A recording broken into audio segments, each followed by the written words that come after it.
Hello, all you film freaks and movie maniacs out there. My name is Nolan Carr, and I'd like to welcome you to the go-to podcast for all things cinema. But before you can ask any questions, just sit back, relax, as I present to you a Strawlane Studio Productions Critiquing with Carr. And welcome back, ladies and gentlemen, to yet another edition of Critiquing with Carr. I can't believe we're back with another episode of Favorite Film Fridays. This week we have a great film to review with you today, but before we begin, let's get on with the preamble. If you've enjoyed this podcast so far the last few weeks, do us a favor by subscribing on YouTube or following on the audio platforms, clicking that heart or like button, or turn on post notifications so you're up to date with news and updates regarding the podcast on those platforms. Also, don't forget to click that share button so you can help grow the podcast with your family and friends. If you want other ways of staying up to date with the podcast, do us a favor by following on Instagram at Critiquing with Carr. Now, as I mentioned in my intro, we have a great movie for you today to talk about, and that is Sergio Leone's The Good, the Bad, the Ugly. A few years ago, I tried watching this on either Amazon Prime or Netflix. I really tried a whole heck of a lot to get myself to view it, but I couldn't. So I thought, why not try again during my review podcast like this on Favorite Film Fridays to watch this movie? And throughout this video, during my likes and dislikes section, I will tell you what I liked, disliked about the film, my overall thoughts, and ranking out of 10 Diamond Days. And with that, let's begin. As I said in some other movie reviews, usually the director has its hands dipped in many cookie jars like this film. I say that because Sergio Leone not only is the director, he is one of the screenwriters, and he wrote the story this movie is based off of. The other screenwriters of this film are Angelo Scarpelli, and the other one is Lorenzo Vincenzoni. Luciano also was the other one that helped write the story this movie is based off of. And this movie was also produced by Alberto Grimaldi. The cast of this film is as follows: Clint Eastwood, Lee Van Cleef, Eli Wallach, Aldo Guifer, Antonio Casas, Rado Rasimov, Aldo Sambril, Enzo Petito, Luigi Pistilli, Olivia Lorenzon, Al Malik, Sergio Mendizabal, Melina Rojo, Lorenzo Robledo, and Mario Brega. The cinematographer for this film was Tonino Delicali. It was edited by Nino Baragli and Eugene Balasio. The music was done by Ennio Morricone. The production companies were Produzione Europa Associates and United Artists. This film was distributed by the same company, which is Produzione Europa Associates. It was released 2 days before Christmas on December 23rd of 1966. It was 177 minutes in terms of the Italian release, and just at 161 minutes when it was released in America. This movie was an English, Spanish, and Italian-speaking film, while it was also filmed in Italy. The budget of this film was $1.2 million, and the box office total was $38.9 million. Unfortunately, this film was only nominated for a few awards. I will list them as follows. At the 1968 BAFTA Awards, Lee Van Cleef was nominated for Best Foreign Actor. At the 1968 Laurel Awards, Clint Eastwood was nominated for the Golden Laurel for Male Action Performance. At the 1967 David D. Donatello Awards, Clint Eastwood was nominated for Best Foreign Actor. The 1967 Golden Laurel Awards, this film was nominated for 3 awards. This film came in second place in the Top Action Drama category. Clint Eastwood came in second place for Top Male Action Star. Lee Van Cleef came in third place for Top Male Supporting Performance.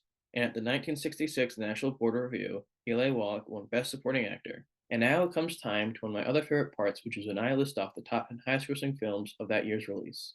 And that year being 1966. Coming at number 10 was Georgie Girl. It was distributed by Columbia Pictures. It had a total gross of $7.6 million, and the lead actors were Lynn Redgrave and James Mason. Coming at number 9 was Alfie. It was distributed by Paramount Pictures. It had a total gross of $8.5 million, and the lead actor was Michael Caine. Coming at number 8 was The Professionals. It was distributed by Columbia Pictures. It had a total gross of $8.8 million, and the lead actors were Burt Lancaster and Lee Marvin. Coming at number 7 was Grand Prix. It was distributed by MGM. It had a total gross of $9.3 million. The lead actors were James Garner and Eva Marie Saint. Coming at number 6 was The Russians Are Coming. The Russians Are Coming. It was distributed by United Artists. It had a total gross of $9.8 million. And the lead actors were Carl Reiner and Eva Marie Saint. Coming at number 5 was A Man for All Seasons. It was distributed by Columbia Pictures. It had a total gross of $12.8 million. And the lead actors were Paul Scofield and Wendy Hiller. And coming at number 4 was The Sand Pebbles. It was distributed by 20th Century Fox. It had a total gross of $13.5 million, and the lead actors were Steve McQueen and Richard Attenborough. Coming at number 3 was Who's Afraid of Virginia Woolf. It was distributed by Warner Brothers. It had a total gross of $14.5 million, and the lead actors were Elizabeth Taylor and Richard Burton. Number 2 was The Bible in the Beginning. It was distributed by 20th Century Fox. It had a total gross of $15 million. The lead actors were Michael Parks and Ulla Bergerd.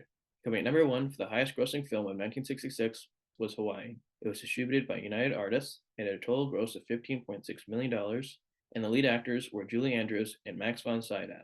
And now, the moment you've all been waiting for, my likes and dislikes of The Good, the Bad, the Ugly. The Good, the Bad, and the Ugly is a spaghetti western directed by Sergio Leone that has left an indelible mark on the genre. It boasts an iconic title that encapsulates the three main characters in a visually stunning setting in the desert. However, while the film has its strengths, it also suffers from notable flaws that hinder its overall impact. The film's opening credits, accompanied by Western music and graphics, creates an engaging and captivating introduction. The stylish aesthetic and the vast desert landscapes contribute to the film's visual appeal. The choice to base the title on the three main characters, each represented by a moniker, adds depth and intrigue to the narrative. Lee Van Cleef's portrayal of the Bad is masterfully mysterious, capturing the audience's attention from the start. As you probably could tell, there are only a handful of good things I liked about this movie. The poor dubbing is evident during the sit-down scene with the Bad, which hampers the overall viewing experience. Clint Eastwood's introduction as the Good lacks the impact expected from such a pivotal character. The partnership between the Good and the Ugly to arrest and then release the Ugly after getting paid and splitting the bounty reward adds an interesting dynamic to the story. However, the character development of the Ugly starts out tame but becomes tough, which may not resonate with all the viewers. The makeup in the film, given its release year, is not up to par, with noticeable inconsistencies and flaws, particularly on the Good's face during the desert scenes with the Ugly as his slave. The Union prison camp scene, followed by Tuco's death by hanging, proves to be a highlight in terms of execution, showcasing the film's ability to deliver impactful moments. The film's plot progression from Blondie and Tuco getting captured to their time in the Union prison camp may feel disjointed and hard to follow.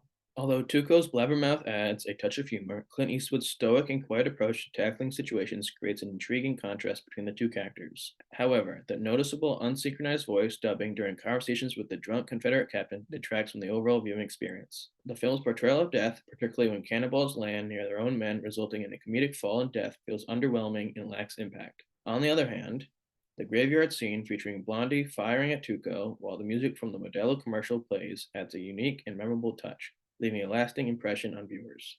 In conclusion, The Good, the Bad, and the Ugly emerges as a flawed masterpiece in the Western genre. While the film boasts an engaging opening, visually stunning landscapes, and intriguing character dynamics, it falls short in several aspects. The poor voice dubbing, inconsistent makeup, and confusing plot progression hinder the overall impact of the film. However, there are moments of brilliance and standout scenes that showcase the film's potential. With Clint Eastwood's commendable performance, Lee Van Cleef's enigmatic portrayal, and the whimsical charm of certain characters, the film manages to captivate to some extent. Ultimately, The Good, the Bad, and the Ugly may not resonate with everyone, and its flaws are evident. However, it still holds a place of significance in the Western genre and warrants exploration by enthusiasts. While it may not be a film that demands viewing, it offers a glimpse into the artistic vision of Sergio Leone and provides a moment of both enjoyment and disappointment. That's why, unfortunately, I'm only able to give it a 6.5 out of 10 on the Diamond Dave scale. With that being said, I'll leave you with this. If you've enjoyed this week's edition of Favorite Film Friday on Critiquing with Carr, do us a favor by subscribing on YouTube, following on the audio platforms, clicking that heart or like button, turning on post notifications so you're up to date on those platforms when new episodes release, as well as clicking that share button so you can help grow the podcast with all your friends and family out there. If you want other ways to stay up to date with more news and updates regarding the podcast, follow on Instagram at Critiquing with Carr. And until next time, my film freaks and cinephiles, happy viewing.